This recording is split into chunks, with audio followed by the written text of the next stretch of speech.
कहानी की शुरुआत में हमें फ्यूचर का वक्त दिखाया जाता है, जहां एक अनजान वायरस के कारण मनुष्यों की पॉपुलेशन 2 मिलियन से भी कम रह जाती है और इस वायरस के होने से सभी लोगों की देखने की शक्ति जा चुकी है। और जब भी किसी के यहाँ बच्चे का जन्म होता है तो वो भी देख नहीं पाता और इतना समय गुजर जाने के बाद टेक्नोलॉजी की दुनिया बहुत पीछे रह चुकी होती है, जिसके कारण लोग आदिवासियों की जिंदगी गुजारते हैं। देखने की शक्ति को इस वक्त सिर्फ एक अंधविश्वास और मिथ समझा जाता था और देखने की शक्ति के बारे में बात करने वाले और इस शक्ति के साथ पैदा होने वाले व्यक्तियों को भी जिंदा जला दिया जाता था।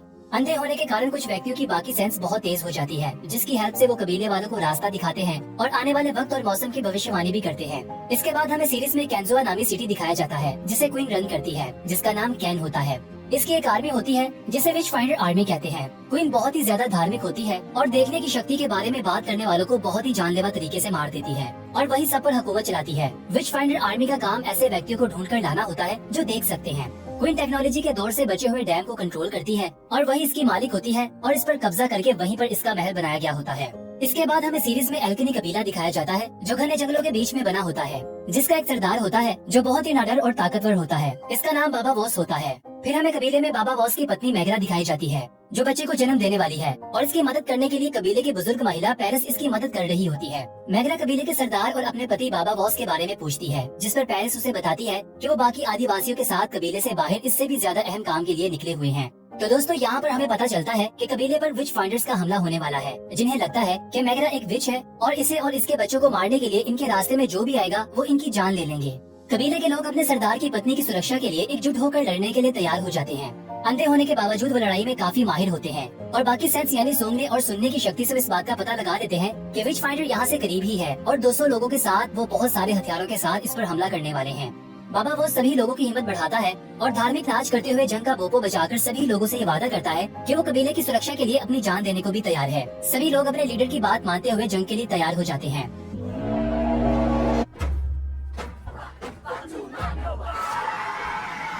उधर विच फाइंडर का जनरल कबीले के एक व्यक्ति बैग्स को अपने कब्जे में कर लेता है। बैग्स, जो कि बाबा वॉस को बिल्कुल भी पसंद नहीं करता, क्योंकि बाबा वॉस के हुक्म को मानकर ही कबीले के लोगों ने बैग्स की फैमिली की जान ली थी। अब इसे बदला लेने के कारण वो दुश्मनों की मदद करता है और इन्हें एक ब्रेसलेट देता है, जिससे पढ़कर इन्हें ये जानकारी मिलती है कि मैगरा के बच्चों का असली बाप वॉस नहीं बल्कि कोई दूसरा व्यक्ति जर्ला बैडल है। ये नाम पढ़ते ही जनरल काफी ज्यादा शॉक्ड हो जाता है, क्योंकि वो जानता है कि जर्ला ही वो एक व्यक्ति है जो अपनी आंखों से देख सकता है और जनरल इसकी खोज में काफी अरसे से लगा हुआ था। अब मैगरा तक पहुंचकर वो जर्ला तक भी पहुंच सकेगा। इस बात का अंदाजा होते ही जनरल काफी ज्यादा एक्साइटेड दिखाई देता है, क्योंकि क्वीन के ऑर्डर का पालन करके इसे बहुत फायदा मिल सकता है। जनरल बैग्स को टॉर्चर करके इससे इसके कबीले के लोगों की प्रोटेक्शन का प्लान पूछता है। दूसरी ओर मैगरा एक बच्चे को जन्म देती है, लेकिन तभी से ये रियलाइज होता है कि इसके पेट में एक और बच्चा है। ये जानते ही पेरिस मैगरा का सी सेक्शन करती है और तभी इसे ये गुड न्यूज मिलती है कि वो एक लड़के और एक लड़की की माँ बन चुकी है। उधर हमें पत्थरों से बनी एक बहुत बड़ी दीवार दिखाई जाती है, जिसके पीछे से विच फाइंडर के लोग कबीले के लोगों पर हमला करने के लिए तैयार होते हैं।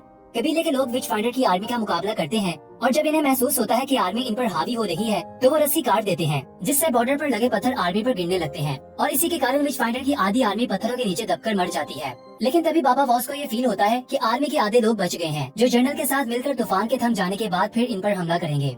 इसके बाद हम देखते हैं कि बाबा वॉस अपनी पत्नी और अपने बच्चों से पहली बार मिलता है, लेकिन इनके फ्यूचर के बारे में काफी परेशान दिखाई देता है। कबीले के लोग सरदार को इस बात के लिए फोर्स करते हैं कि वो मैगरा और इसके बच्चों को विच फाइंडर्स के हवाले कर दे, ताकि कबीले के लोग चैन की जिंदगी जी पाएं। लेकिन बाबा वॉस ऐसा नहीं करता। तभी कबीले के लोग और सरदार के बीच में पेरिस आ जाती है और इन्हें बताती है कि आपस में लड़ने की बजाय हमें एक हिडन रास्ते से एक ब्रिज तक जाना होगा, जिसके बारे में कोई भी नहीं जानता, और इस ब्रिज को पार करके वो यहाँ से निकल जाएंगे। सभी लोग इस बात पर एग्री होकर इस ब्रिज तक पहुंच जाते हैं और जब वो आधे ब्रिज तक पहुंचते हैं तभी जनरल और इसकी आर्मी के लोग वहां पर आ जाते हैं। लेकिन इन्हें ये बात रियलाइज नहीं होती कि यहाँ पर कोई ब्रिज है। जब कबीले के लोग ब्रिज को पार कर लेते हैं तभी जनरल को ब्रिज के बारे में पता चलता है। अब वो भी ब्रिज को पार करने की कोशिश करते हैं, लेकिन सरदार ब्रिज की रस्सी को काट देता है, जिससे आर्मी के कुछ और लोग भी गिरकर मर जाते हैं और बाबा वॉस बैग्स को भी अपनी ओर खींच लेता है, क्योंकि वो अभी भी कबीले का मेंबर है। जनरल इस बार भी नाकाम हो जाता है और अपनी आर्मी के साथ वापस चला जाता है। जनरल की नाकामी की खबर एक हुक के जरिए से क्वीन तक पहुंचती है। क्वीन अपनी हार के बारे में काउंसिल के मेंबर्स को इन्फॉर्म करती है और यहाँ पर हमें पता चलता है कि जर्ला ने क्वीन की बहन को मारा था, तभी वो इससे बदला लेना चाहती है। काउंसिल की नजर में देखने की शक्ति का होना एक शैतानी शक्ति जैसा है और इसीलिए इन्हें जर्ला और इसके दोनों बच्चों की जान लेना होगी। सभी लोग क्वीन की बात पर एग्री करते हैं और वो तीनों को मारने के लिए विच फाइंडर की एक और आर्मी इनकी ओर भेजते हैं। दूसरी ओर हम कबीले के लोगों को एक चट्टान पर खड़ा हुआ देखते हैं, जहाँ मैगरा कबीले वालों को जर्ला की असलियत के बारे में बता देती है कि इसके पास देखने की शक्ति थी और वही इस बच्चों का असली पिता है। वो किसी भी धर्म पर विश्वास नहीं करता और इसके हिसाब से वो देखने की शक्ति से दुनिया को एक खूबसूरत जगह बना देगा।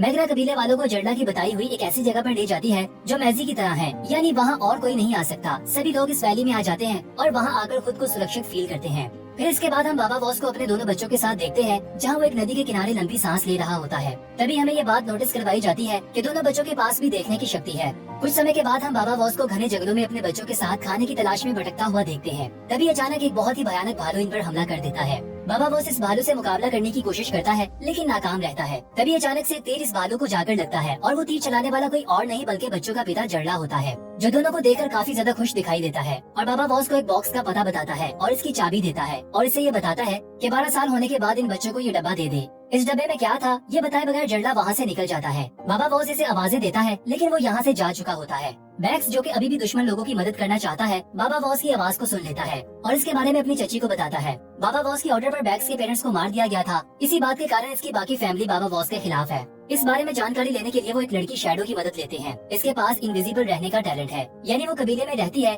लेकिन आज तक कोई भी इन्हें महसूस नहीं कर पाया। दूसरी ओर हम बाबा वॉस और मैगरा को देखते हैं, जो इस बॉक्स को ओपन करके ये महसूस करते हैं कि इसमें पुरानी टेक्नोलॉजी और पुराने लोगों की जिंदगी के बारे में जानकारी है, जिसे पढ़कर इनके बच्चे एक दिन नए सफर पर निकलेंगे और दुनिया में न्यू वर्ल्ड ऑर्डर की शुरुआत करेंगे। मैगरा को ये आइडिया पसंद नहीं आता और इस बॉक्स को जमीन में दफन करने को कहती है और अपने बच्चों को भी इस बॉक्स से दूर रहने को कहती है। तभी पेरिस और बाबा वॉस इस बात को नोटिस करते हैं कि इनकी ये बातें कोई सुन रहा है। ये जानते ही बाबा वॉस शैडो का पीछा करने लगता है। शैडो बैक्स से झूठ बोलती है कि बाबा वॉस अपने बच्चों के साथ खेल रहा है, लेकिन बैक्स अपना प्लान बना लेता है और रोजाना एक बॉटल में संदेश डालकर नदी में फेंक देता है ताकि वो क्वीन तक पहुंच जाए, जिसे पढ़ते ही जनरल कबीले तक पहुंच जाएगा। दूसरी ओर हम जनरल को कबीले के लोगों पर जुल्म करता हुआ देखते हैं, जो कई साल गुजरने के बाद भी बाबा वॉस और इसके कबीले को नहीं ढूंढ पाए और इसी फ्रस्ट्रेशन में आकर वो कई लोगों की जान ले चुका होता है और कई कबीलों को आग लगा चुका होता है। उधर डैम के बीच रानी को जनरल की ओर से ये मैसेज मिलता है कि वो जंग खत्म करके वापस आना चाहते हैं, लेकिन तभी से ये रियलाइज होता है कि इस मैसेज के साथ छेड़खानी की गई है, क्योंकि काउंसिल के लोगों को इस बात पर यकीन नहीं रहा, क्योंकि वो कबीले के लोगों की भलाई की बजाय विच फाइंडर आर्मी के द्वारा लोगों की जान लेती है और ऐसा करने से इसको कोई भी फायदा नहीं हो रहा, जिसके कारण लोग इसके खिलाफ हो जाते हैं। क्वीन इसके खिलाफ होने वाले काउंसिल के लोगों को फांसी पर लटकाकर इन्हें करंट लगाकर मार देती है। इसके बाद सीरीज में 3 साल का समय गुजार दिया जाता है, जहां मैगरा के दोनों बच्चे यानी काफन और हैनिबा को देखते हैं, जो काफी बड़े हो चुके होते हैं और अपने देखने की शक्ति को कबीले से छुपा कर रखते हैं। लेकिन कबीले में किए जाने वाले रिचुअल्स और इनके रहन सहन को वो देखकर काफी निराश जिंदगी गुजारते हैं।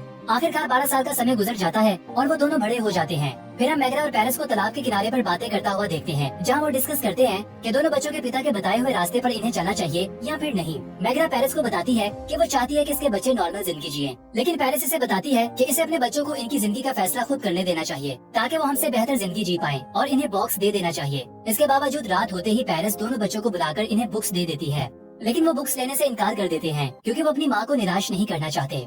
कुछ समय के बाद हम काफिल और हैनिबा को बुक्स के बारे में डिस्कस करता हुआ देखते हैं और इन्हें लगता है कि इन्हें इन बुक्स को पढ़ना चाहिए। बाबा वॉस अपने बच्चों को ये बात करते हुए सुन लेता है और इसके बारे में पेरिस को भी बताता है और मैगरा से इस बात को सीक्रेट रखने को कहता है, वरना वो किताबों को जला देगी। बाबा वॉस भी यही चाहता है कि बच्चे अपना रास्ता खुद चुने। फिर कुछ महीनों के बाद हम काफिल और हैनिबा को चोरी छुपे बुक्स की पढ़ाई करता हुआ देखते हैं। दोनों अल्फाबेट सीख लेते हैं और सेंटेंस को भी पढ़ने के काबिल हो जाते हैं और इसी तरह इन्हें पास के लोगों की जिंदगी के बारे में जानकारी मिलती है कि वो हमसे कितना एडवांस थे और कैसे जिंदगी गुजारते थे।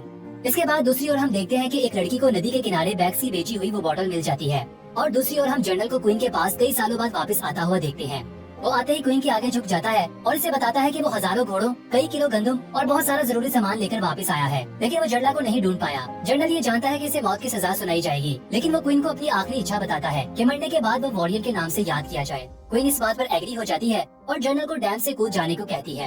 जनरल डैम से कूदने ही वाला होता है कि क्वीन के पास बैग्स की भेजी हुई इस बॉटल का संदेश आ जाता है, जिससे क्वीन को दोनों बच्चों और कबीले की हिडन प्लेस के बारे में पता चलता है। क्वीन जनरल को रोक लेती है और इतने सालों बाद अपनी कामना पूरे होने पर वो जनरल को गले लगाकर इमोशनल हो जाती है।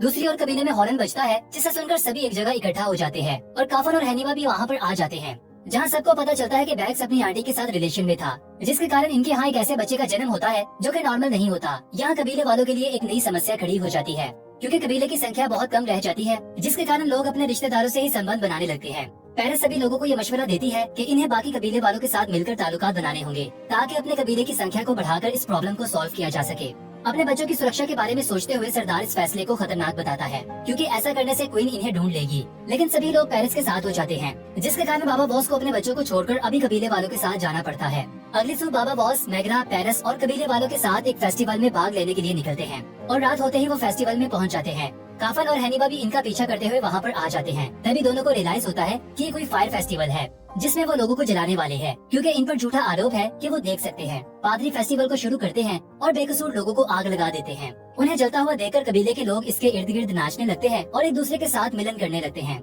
ये देखकर हैनिबा काफी गुस्से में आ जाती है और इन पर चलाती है, जिससे काफन इसे खामोश रहने को कहता है। बाबा वॉस और मैगरा भी इस फेस्टिवल के बारे में जानकर काफी दुखी नजर आते हैं। पेरिस इन्हें बताती है कि क्वीन के किए जाने वाले रिचुअल्स और इसकी फैलाई गई बातें हर तरफ फैल रही हैं, जिसके कारण लोग मासूम लोगों की जान ले लेते हैं। काफन इस फेस्टिवल से दूर निकल आता है क्योंकि इसकी हालत खराब होने लगती है, लेकिन इसका सामना एक ऐसे किडनैपर से हो जाता है जो लोगों को बंदी बनाकर बेच देता है। वो काफन को बंदी बना लेता है। काफन को पता चलता है कि वो अकेला नहीं बल्कि इसके कबीले के और भी बहुत सारे बच्चों को बंदी बना रखा है। फिर हम देखते हैं कि हैनिबा को अपने भाई के गुम हो जाने का पता चलता है और वो अपने पेरेंट्स को इसके बारे में बताती है। सभी लोग ये जानते ही काफन की तलाश में निकलते हैं। दूसरी ओर किडनैपर एक अनजान रास्ते से सभी लोगों को एक नए टाउन में ले आता है, जहाँ लाते ही वो इन सब के मुंह को अनटाई कर देता है। दूसरी ओर सभी लोग इस रास्ते पर पहुँच जाते हैं जहाँ से वो किडनैपर इन्हें लेकर गुजरा था, क्योंकि वहाँ पर आग लगी हुई होती है। तभी हैनिबा वहाँ कुछ लिखा हुआ नोटिस करती है, जो काफन ने लिखा होता है कि वो जिंदा है और इस रास्ते को फॉलो करे। वो सबको इस क्लू के बारे में बताती है, लेकिन मैगरा ये बात जानकर काफी हैरान होती है और बहुत ज्यादा नाराज हो जाती है कि इनके बच्चों को पढ़ना लिखना आता है। इसका मतलब इन्होंने अपने जीवन का बहुत बड़ा हिस्सा इनसे छुपा कर रखा था।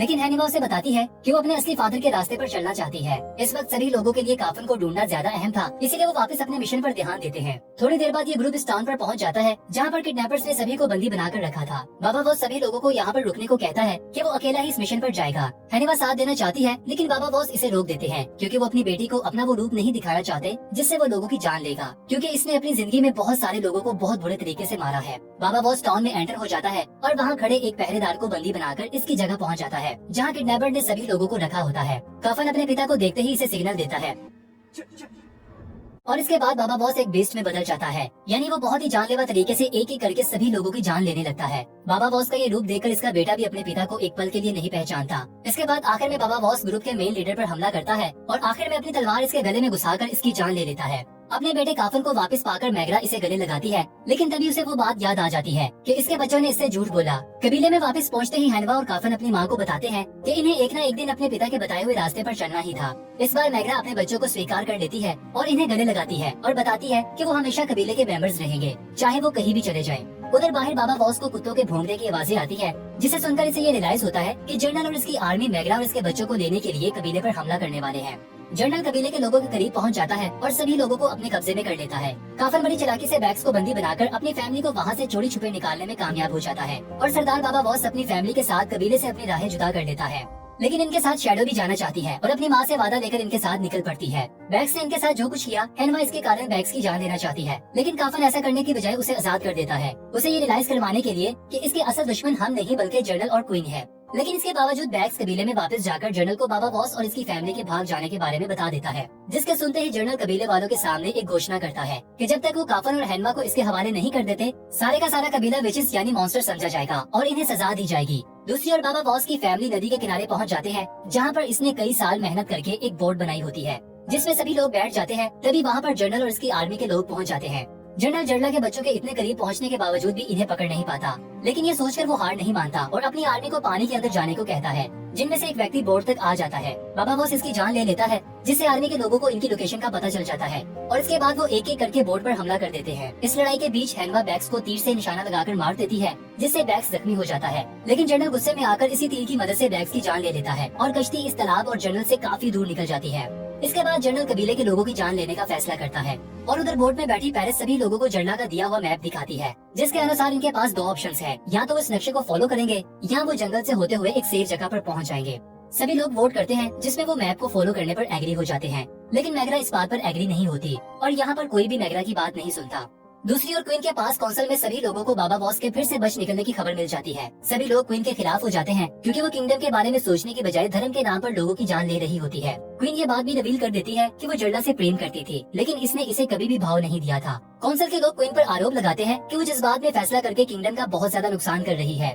ये सुनते ही वो वहाँ से चली जाती है, लेकिन बाद में अपने खिलाफ होने वाले काउंसिल मेंबर्स को वो मौत के घाट उतार देती है। उधर ग्रुप की आंखें खुलती हैं और इन्हें रियलाइज होता है कि इनका सभी सामान खो चुका है। इस सामान में वो पोटली भी शामिल है जो मैगरा के पास थी, जो इसने अपने बच्चों को देने के लिए छुपाई होती है। वो इधर उधर ढूंढने की कोशिश करते हैं, लेकिन इन्हें कुछ भी नहीं मिलता।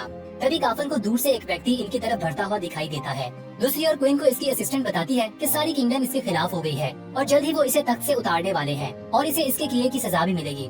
ये जानते ही क्वीन के दिल में बदला लेने की आग जाग जाती है और वो डैम को बंद कर देती है, जिससे पूरा डैम टूटने लगता है। क्वीन अपने असिस्टेंट के साथ एक बुगी में बैठकर वहाँ से निकल जाती है और डैम टूटने से पूरी रियासत डूब जाती है और यहीं पर सीजन का एंड हो जाता है। अगर आप मूवी का दूसरा पार्ट देखना चाहते हैं तो कमेंट बॉक्स में जरूर बताइएगा। मिलते हैं आपसे इसके नेक्स्ट पार्ट के साथ, तब तक के लिए बाय बाय।